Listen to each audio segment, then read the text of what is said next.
이번에는 박근혜 전 대통령에 대한 이야기입니다. 검찰이 결국에는 양형이 부당하다 이렇게 항소했는데 항소 이유에 대해서 좀 더 자세하게 설명해 주시죠. 그렇습니다. 우리가 그 1심이 판결되면은 검찰도 항소를 할 수가 있고 피고인도 항소를 할 수가 있습니다. 근데 검찰 같은 경우에 지금 이번에 항소했는 이유를 간략하게 브리핑을 했는데 무죄 낳는 부분 및 그리고 그로 인해서 양형 부당이다 이렇게 설명을 했습니다. 근데 그거를 조금 더 우리가 일반적으로 말씀드리면은 항소를 검사를 할 때는 형이 너무 낮다라고 해서 형을 높여달라라는 취지에서 양형 부당이다라고 해서 형을 높여달라는 취지에서 할 수 있고 또 박근혜 전 대통령을 비롯해서 일반 피고인 같은 경우에는 형이 너무 높다라는 의미에서 낮춰달라는 의미에서 양형 부당을 얘기를 할 수 있습니다. 근데 검찰로서는 30년 구형에 30년과 1,100억 원 가량의 벌금을 구형을 했었는데 실제 1심 같은 경우에는 24년에 180억을 선고를 했지 않습니까?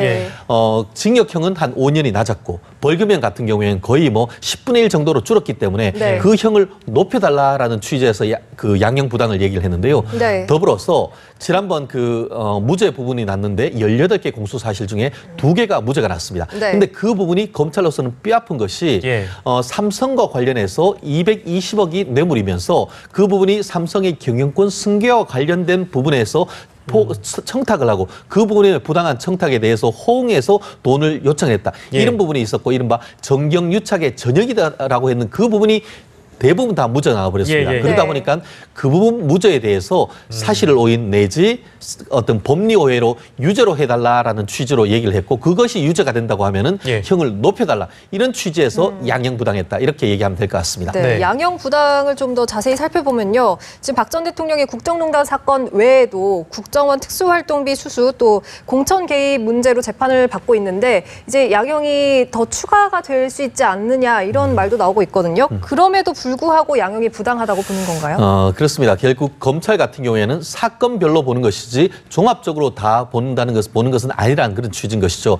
제가 아는 바로도 박근혜 전 대통령과 공범으로 되어 있는 최순실 씨에 대한 이 부분에 대해서도 이미 이 부분 무죄라는 부분에 대해서 항소를 했는 것으로 제가 알고 있고 이 지금 이재용 부회장이 돈을 줬다는 부분에 대해서 무죄가 났는 똑같은 부분에 돈을 줬는 부분에 대해서도 대법원에 상고를 했는 부분이 있습니다. 그러다 보니까 결국 기존에 있는 사건과의 병행을 해야 되는 것이고 그러다 보니까 당연히 그 부분에 있어서 유죄가 될 경우에는 형이 올려야 된다라는 취지에서 양형 부당을 했는 것 같은데요. 아시다시피 박근혜 전 대통령 입장에서는 만약에 이 부분에 대해서 그대로 형이 된다면은 지금 현재 66세다 보니까 24년 하면은 90년 그리고 또 이 벌금이 굉장히 많습니다. 180억이 돼 있는데 그 부분이 그대로 인정이 된다 하더라도 사실상 3년 정도의 강제 노역이 돼야 합니다. 그러면은 93세까지 사실상 종신형이 되는 것이죠. 그렇기 때문에 말은 양형 부당이라고 했습니다만 불가피하게 일부 무죄라는 부분에 대해서 이유를 유죄를 다투는 취지에서 양형 부당인 것이지 이 자체가 양형이 적다고 보기에는 법률가들 입장에서는 뭐 양형이 부당하다고 보기에는 현실적으로 그렇게 평가하기에는 어려운 점도 없지 않습니다. 아무튼 검찰이 항소했기 때문에 피고인, 그러니까 박 전 대통령 측 의사와는 관계없이 2심은 자동적으로 진행이 될 텐데 박 전 대통령 측도 항소할 수 있다고 아까 말씀하신 것처럼 어떻게 할까요? 항소를 하게 될까요? 이제 항소할 날이 며칠 남지 않았습니다. 판결 선고된 날로부터 7일 이내에 항소장을 내야 되는데요.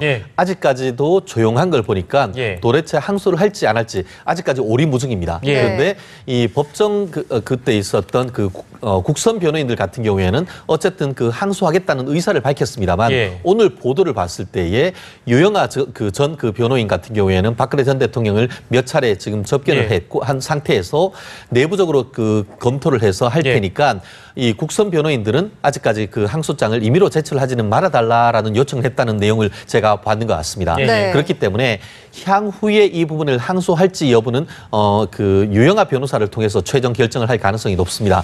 다만 현재로서는 검찰이 항소를 했는 바에는 거기에 대해서 같이 다투지 않을 경우에는 사실상 유죄 났는 부분은 그대로 확정이 돼버리는 것이고 무죄가 난 부분에 대해서만 다투어서 그 부분이 만약에 유죄가 된다고 하면 형이 올라갈 수밖에 없는 그런 입장입니다. 그렇기 때문에 만약에 이 사건을 정치적인 어떤 프레임으로 통해서 계속 그는 대응하지 않는다라고는 그런 기조를 정할 경우에는 예. 항소를 하지 않겠지만 네. 그렇지 않고 지금 검찰이 항소했는 바에는 부득이하게 같이 항소할 가능성은 전 조금 더 높지 않을까 그렇게 생각을 합니다. 예. 네, 근데 박근혜 전 대통령이 벌금 180억 원을 선고를 받았는데 재산액이 벌금을 이제 내기에는 충분하지 않고 또 추징 보전도 돼 있는 상태라서 만약에 이렇게 되면은 3년의 강제 노역을 해야 한다라고 알고 있는데 이 부분은 적당하다고 보시나요? 그렇습니다. 이 부분은 어떤 의미가 그 맥락이 있냐면요. 네. 검찰이 1,100억 원에 대해서 이 벌금을 요청을 했고 실제로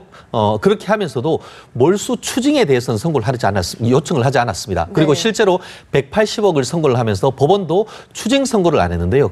이유는 뭐냐면은 박근혜 전 대통령이 전체적으로 공범을 통해서 돈을 180억을 받았다고 하지만 실제로 본인이 받아서 쓴 내용은 없었기 때문에 검찰로서는 추징을 요청을 하지 못했습니다. 그래서 이 판결에 따라서 1심 판결에 따라서 확정이 된다 하더라도 그 180억을 가지고 박근혜 전 대통령의 재산에 대해서 추징해서 돈을 가지고 올 수는 없습니다. 네. 지금 현재 검찰이 추징을 했는 것은 뭐냐면은 추징 보전을 했는 것은 국정원 특활비와 관련된 32억 5천만 원. 그 부분에 대해서 실제로 그 부분은 박근혜 전 대통령이 받은 것으로 지금 보이기 때문에 네. 아마 그 사건에서 유죄가 인정된다라고 하면은 그 사건에 기해서 추징 절차가 해서 지금 박근혜 전 대통령이 전체 재산이 한 70여억 원으로 되는데 예. 그중에 36억 5천만 원 정도는 법원에서 그것을 강제적으로 가지고 가서 국고에 환수를 할 수 있습니다. 네. 그래서 만약에 현재에 있어서 지금 현재 항소되는 이 부분에 있어서는 여전히 그 금액이 180억이 넘어서 금액이 예컨대 1,000억 원까지 간다 하더라도 예. 박근혜 전 대통령이 직접 받았다라는 부분이 입증되지 않는 한은 적어도 그 사건에서는 금액은 높아질지언정 박근혜 전 대통령이 재산에 대해서 몰수를 할 수 있는 방법은 현실적으로 없고 그에 대해서는 박근혜 예. 전 대통령이 법정에서 선고한 대로 돈을 내지 않을 경우에는 네. 강제 노역을 할 수밖에 없는 그런 상황이 아닌가 싶습니다. 예.